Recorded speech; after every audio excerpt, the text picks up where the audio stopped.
ഈശോ മിശിഹായ്ക്ക് സ്തുതിയായിരിക്കട്ടെ. എൻ്റെ പേര് ഡീക്കൻ ജസ്റ്റിൻ ഇളമ്പളശ്ശേരി. ഈ വരുന്ന ഡിസംബർ മാസം 26-ാം തീയതി രാവിലെ 9:15 ഞാൻ തിരുപ്പട്ടം സ്വീകരിക്കുകയാണ്.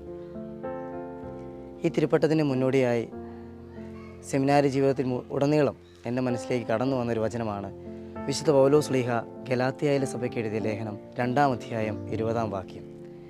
ഇനിമേൽ ഞാനല്ല ജീവിക്കുന്നത്, മിശിഹായാണ് എന്നിൽ ജീവിക്കുന്നത്.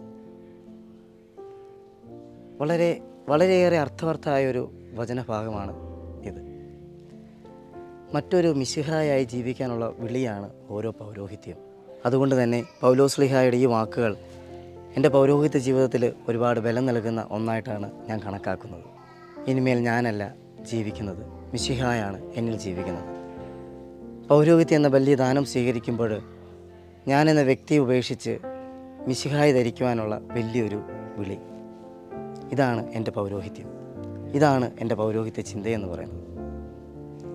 ഡിസംബർ 26-ാം തീയതി രാവിലെ 9:15 ഞാൻ പട്ടം സ്വീകരിക്കുമ്പോഴും ഈ ഒരു വചനഭാഗമാണ് എനിക്ക് ധൈര്യം നൽകുന്നത്.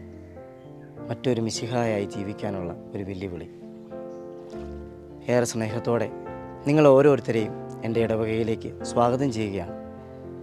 പ്രാർത്ഥനകളാകുന്ന വലിയ സമ്മാനങ്ങൾ എനിക്ക് നൽകിക്കൊണ്ടും നിങ്ങളുടെ സാന്നിധ്യം അറിയിച്ചുകൊണ്ടും ഈ തിരുക്കർമ്മങ്ങളിലേക്ക് നിങ്ങളെ ഓരോരുത്തരെയും ഏറെ സ്വാഗതം ചെയ്യും.